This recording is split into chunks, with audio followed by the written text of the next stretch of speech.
बिस्मिल्लाहिर्रहमानिर्रहीम। देखिए, हालात बड़ी तेज़ी के साथ तब्दील हो रहे हैं पूरी दुनिया के। और हर 2 घंटे बाद अगर आप ख़बरें सुने तो कोई ना कोई बड़ी बात हो चुकी होती है। असल में ये दज्जाली फितने का दौर है, बहुत बड़ा दज्जाल आने वाला है। और आज मैं आपको बिल्कुल खोल खोल के उसके बारे में बताना चाहता हूँ ताकि लोगों को ज़हनी तौर पर तैयार किया जाए और उनको मुकाबला करने की, दज्जाल के मुकाबले की उनके अंदर सलाहियत पैदा हो। और देखिए, ये जो आजकल ये इसराइल का मामला और ये अरब उसके साथ मिल रहे हैं और ये सारी चीज़ें हो रही हैं, दुनिया की 2 ब्लॉक्स के अंदर तब्दील होकर बिल्कुल आमने सामने खड़े हो गए हैं। किसी भी वक्त कोई बड़ी जंग का आगाज़ हो सकता है और बड़ी जंग हुई तो बहुत ही तबाही आएगी। और इसकी तो खबरें भी दी जा चुकी हैं, यानी ये तो होना ही होना है, इसको कोई ताकत नहीं रोक सकती है। असल में हमने जो करना है ताकि हम अपने ईमान को बचाएं और इस बड़े फितने से बचने के लिए जो हमारे आखिरी नबी मोहम्मद सल्लल्लाहु अलैहि वसल्लम ने हमें तरीका बताया है उसको हम इख्तियार करें। नबी अलैहिस्सलाम ने बताया कि ये ज़मीन के ऊपर सबसे बड़ा फितना होगा, यानी सबसे बड़ी ईमान की आजमाइश होगी ये दज्जाल का फितना। और किसी नबी ने वो निशानियां नहीं बताई हैं अपनी कौम को जो मैं तुम्हें बता रहा हूँ। नबी अलैहिस्सलाम ने फरमाया कि वो एक आंख से काना होगा, और जिस तरह अंगूर, पिचका हुआ अंगूर होता है और उसके चेहरे के ऊपर का फा रा ये 3 हर्फ लिखे हुए होंगे और मोमिन उसको पहचान लेंगे। और दूसरे जो लोग हैं वो जिनके ईमान के अंदर खराबी होगी, खासकर जिनके अकीदे के अंदर शिर्क होगा, वो उसको उसी तरह मानेंगे जिस तरह का वो दावा कर रहा है। और कभी कितने अभी लोग हैं, ये मुख्तलिफ फ़िरके पैदा हो गए हैं जो उसके वजूद के ही इनकारी हैं। उनके चूँकि दिमाग के अंदर वो चीज़ें नहीं आ सकती हैं कि अल्लाह ताला का आजमाइश और छूट का मामला ये किस कदर बड़ा है। और ये सबसे बड़ी छूट होगी इबलीस को। ऐसा लगता है इबलीस यानी बजाते खुद आ जाएगा, तो इस अंदाज से वो आके इंसानियत को के सामने अपना वो दावा करेगा। और उससे पहले कितने पूरी दुनिया को वो रौन चुका होगा। उसके साथ यानी फौजें भी होंगी, ये टेक्नोलॉजी भी होगी, और सबसे बड़ी बात ये जो इबलीसी शैतानी कुव्वतें होती हैं, और ये एक छूट की हद तक जो अल्लाह ताला ने इनको दिया हुआ है। इसकी मिसाल देखिए, जैसा सहर है जिसको जादू कहते हैं। नजर कुछ और आता है, हकीकत कुछ और होती है। ये आंखों के ऊपर जादू होता है, आंखें वो देखती हैं जो हकीकत नहीं होती है। इसका जिक्र कुरान में भी है। मूसा अलैहिस्सलाम के ऊपर भी सहर का असर हुआ और वो भी अपने दिल में डर गए। अल्लाह ताला ने कहा कि बिल्कुल डरने की जरूरत नहीं है, अपना असा फेंक। तो असा फेंकना था, वो मोजज़ा था, और मोजज़ा जो है वो जादूगर की इस हर चीज को खत्म कर देता है। इसी तरह बुखारी की रिवायत के अंदर नबी सल्लल्लाहु अलैहि वसल्लम के ऊपर भी सहर का एक वाक़या बयान हुआ है, जो नबी अलैहिस्सलाम महसूस कुछ करते थे जो हकीकत में नहीं होता था। यानी आम तौर पर नबी अलैहिस्सलाम की रूटीन थी कि असर के बाद अपनी अज़वाज मोहतरात के घर एक चक्कर लगाते थे खैरियत दरियाफ्त करने के लिए, और फिर रात का क़याम वहाँ करते थे जहाँ बारी होती थी। तो अगर एक दिन जाते थे किसी ज़ौजा के पास तो वो कहती थी भाई आप कल नहीं आए हमारे पास। तो नबी अलैहिस्सलाम महसूस करते थे कल मैं आया था, तो वो कहती थी नहीं आए। इस तरह जब एक रूटीन सी बन गई तो नबी अलैहिस्सलाम को बहुत ज़्यादा फिक्र होना लाक होगी, ये मुझे क्या हो गया है। तो एक दिन नबी अलैहिस्सलाम सोए हुए थे और ख्वाब, चूँकि नबी का ख्वाब बिल्कुल वही होता है, तो अल्लाह ताला ने उस सैर के बारे में बता दिया। 2 फरिश्ते आए, एक पांती और एक सराहने की तरफ।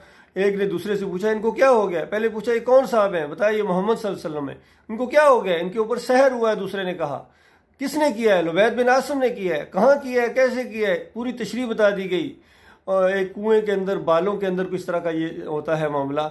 बहरहाल नबी अलैहिस्सलाम वहाँ गए असहाब को लेकर, और वहाँ से वो चीज़ें बिल्कुल उसी तरह निकली जिस तरह ख्वाब में दिखाई गई थी। और फिर वो जो असर था नबी अलैहिस्सलाम की, वो कैफियत जो निजी ज़िंदगी के अंदर थी वो दूर हो गई।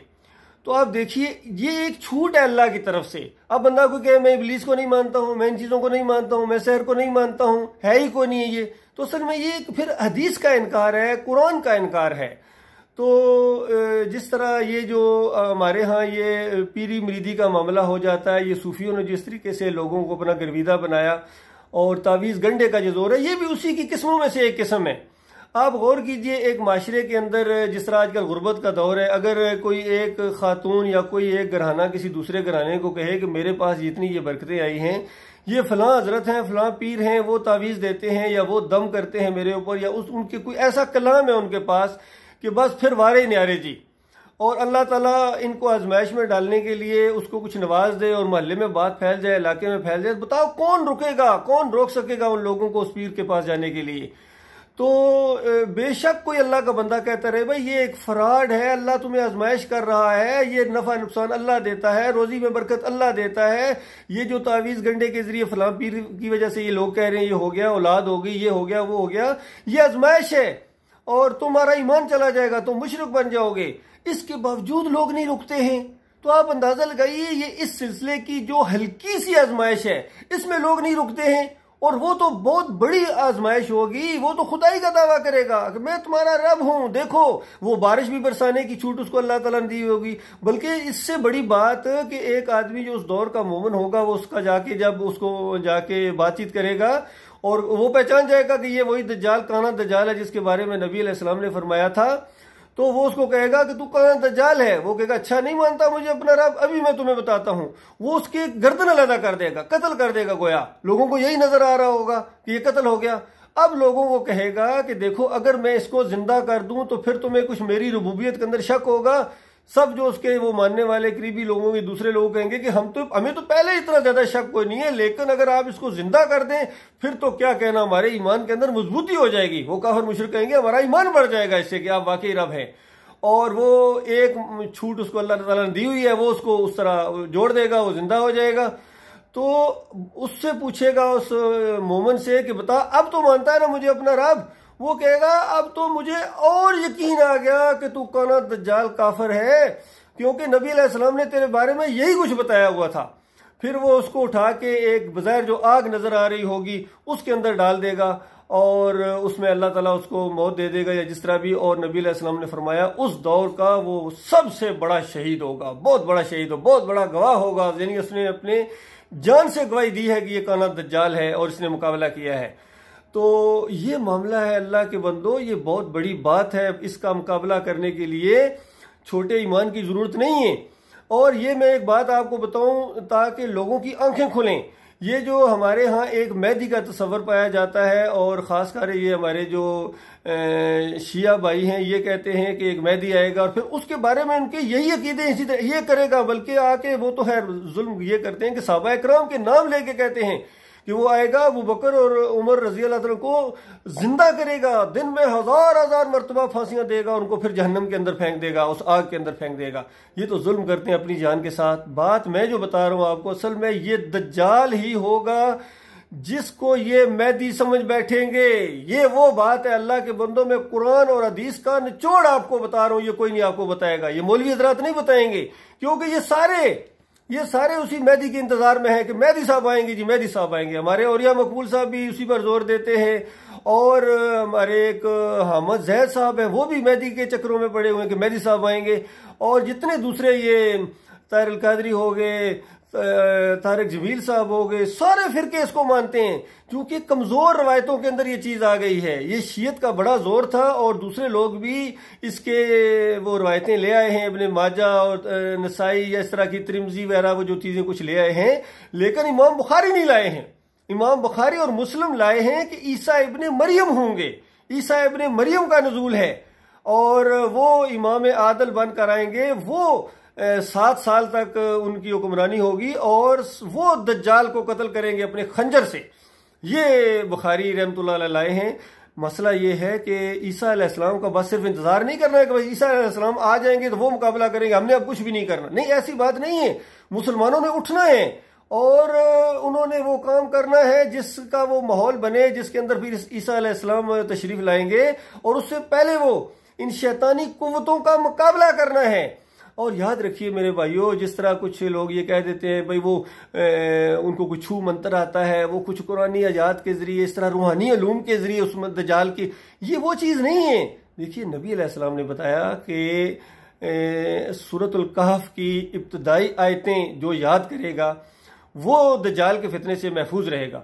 तो ये इसका ये मतलब नहीं है कि वो 10 ज़बानी आयतें आप याद कर ले और फिर आपके ऊपर भाई उन आयात के ऊपर ईमान लाना है, क्योंकि सूरतुल कहफ के अंदर बहुत बड़े ईमान का जिक्र है और अल्लाह की बहुत बड़ी कुदरतों का जिक्र है और उसके बाद बहुत बड़ी छूट का जिक्र है, उसके अंदर सारी चीजें बयान हुई हैं। और सबसे बड़ी बात कि वो जो असहाबे कहफ वो नौजवान थे, वो किस तरह ईमान को बचाने के लिए अपने घरों को छोड़ के गारों में जाके बना ली थी और उन्होंने अपने ईमान को अवलियत दी थी और कुफ्र और शिर्क के सामने वो दबे नहीं थे।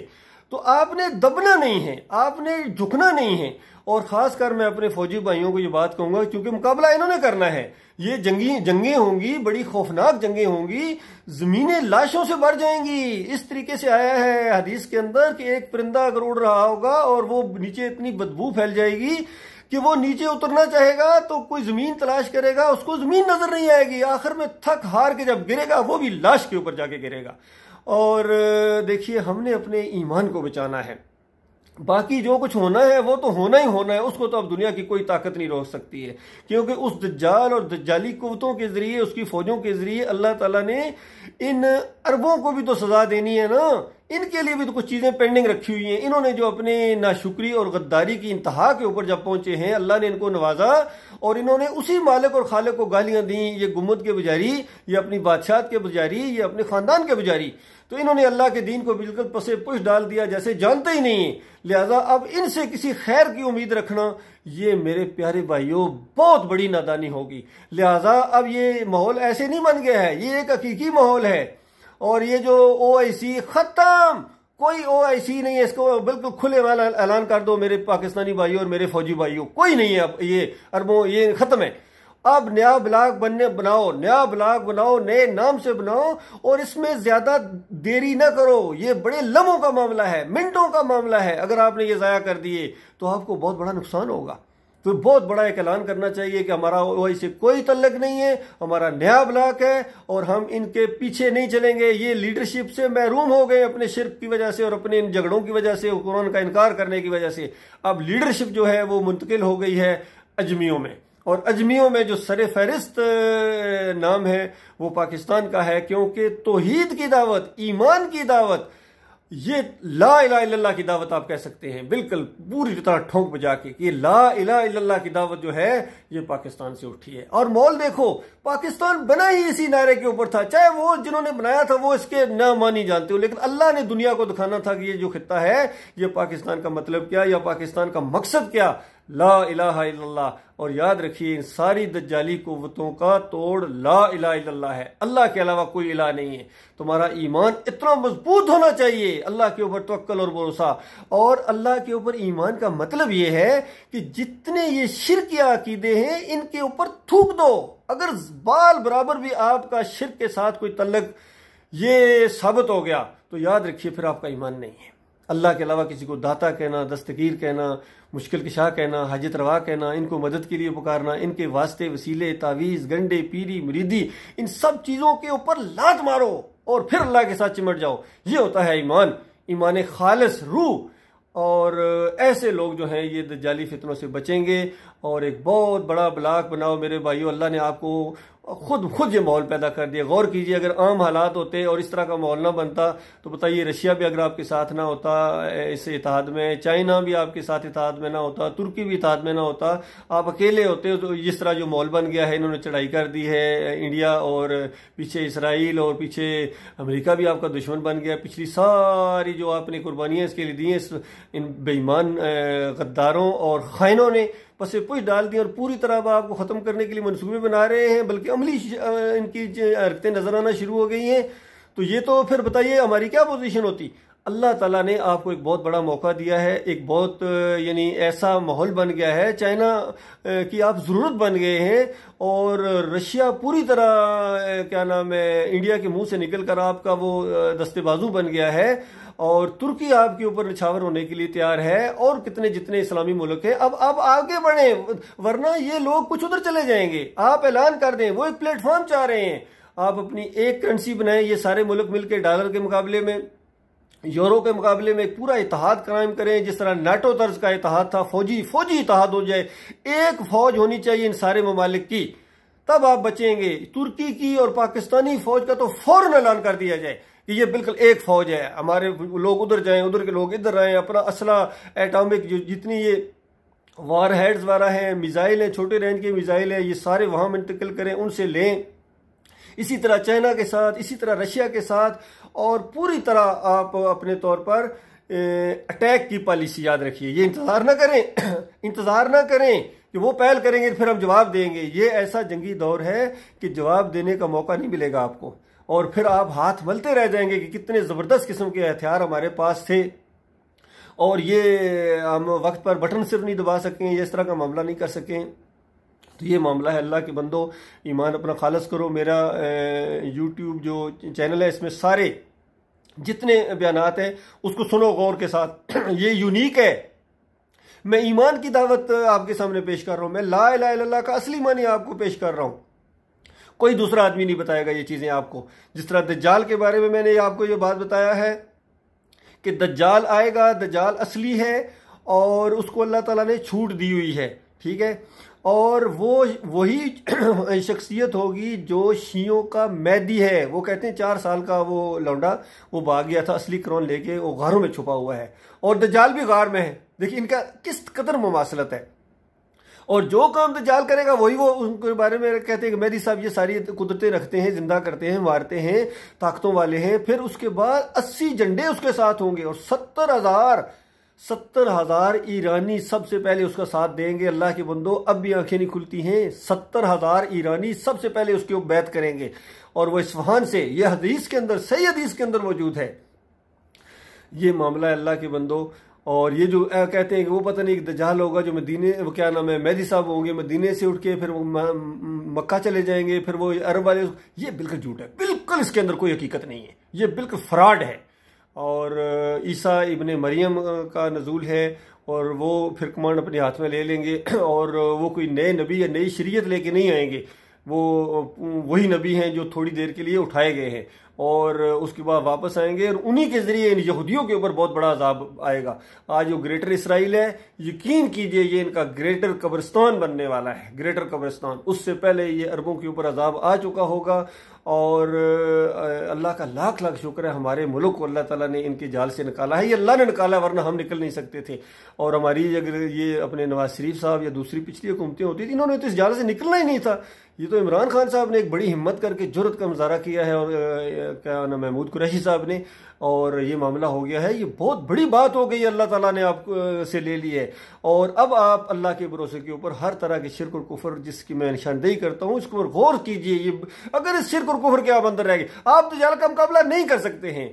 और आखिर में मैं अपने पाकिस्तानी भाइयों से, खासकर अवाम से ये अपील करता हूँ कि ये भूख और गुर्बत, इन चीज़ों का रोना छोड़ दीजिए। क्योंकि ये गुर्बत क्या है, ये बड़ी बड़ी हालात आते हैं कौमों के ऊपर। खुद नबी सल्लल्लाहु अलैहि वसल्लम के ऊपर और पूरी कौम के ऊपर आए थे। 3 साल उनको शोबे अबी तालिब के अंदर कोई पकाने की चीज नहीं थी, खाने की चीज नहीं। रात को बच्चे चीखते थे भूख से, और नबी अलैहि सलाम और दूसरे सहाबा को नींद नहीं आती थी। एक साहबी बयान करते हैं, मैं बेहाल हो गया एक दिन में उससे, भूख से। और फिर एक चमड़ा पुराना, जिस तरह कहीं की कोई पुराना कोई चमड़ा पड़ा होता किसी बकरी का, किसी जानवर का, वो मैंने उबाला पानी के अंदर, और उसके बाद उसको खा के मैंने पेट की आग बुझाई है। ये होने वाला है। ये जनाब थोड़ी सी बात आई, चाहे कोई कुदरती आफत आ जाए, बारिशें हो जाए, कोई जलजला आ जाए, हुकूमत ने ये कर दिया, फलां ने ये कर दिया, रोना रोना, हाय फिर नवाज शरीफ को लाओ, फिर जरदारी। वो अल्लाह के बंदो, शुक्र करो अल्लाह का। शुक्राने के नफल तुमने क्यों नहीं पड़े हैं कि इन लोगों से, करप्ट लोगों से आपकी जान छूटी है, और अभी फिर उनके पीछे भागते हो। ये कम्प्लेक्स बनाने वाले, ये मज़ारात बनाने वाले, उसके ऊपर सजदे करने वाले, ये कुरान और हदीस का मजाक उड़ाने वाले। तो ये मामला नहीं होना चाहिए मेरे भाइयों। हमारी हुकूमत भी बिल्कुल पूरी तरह यकसू हो जाए ईमान खालिस के ऊपर। इस मामले में हर तरीके से मैं आपकी रहनुमाई करने के लिए तैयार हूँ। अल्लाह जानता है, मेरा दिल अल्लाह ने खोल दिया है, ईमान खालिस को मैं समझ गया हूँ, और ईमान की रूह, और वो रूह जिसकी वजह से आप दज्जाल का मुकाबला कर सकते हैं। अल्लाह ताला हम सबको हिम्मत दे। अल्लाह ताला हमें ईमान खालिस के ऊपर कायम रखे, हमारी सरहदों की हिफाजत फरमाए। अल्लाह ताला हमारी फ़ौज की हिफाजत फरमाए। सारी इन शैतानी कुव्वतों के मुकाबले में अमली तौर पर कोई स्टेप लेने की जो है ना, वो इसमें हिम्मत और तौफीक अता फरमाए। और ख़ासकर ये सबसे बड़ा कदम तो फ़ौरन लीजिए। तुर्की, चाइना, रूस और पाकिस्तान, और ये सारे अपनी एक करेंसी बनाएं, अपनी एक फ़ौज बनाएं, और फिर एक ऐलान कर दे कि इनमें से किसी के ऊपर हमला, दूसरे मुल्क के ऊपर हमला समझा जाएगा। इसमें देर ना लगाएं, ये देरी आपको ले डूबेगी। अल्लाह ताला आपको हिम्मत अता फरमाए, और इसके बेहतरीन पहलू के ऊपर गौर व फिक्र करने की तौफीक अता फरमाए।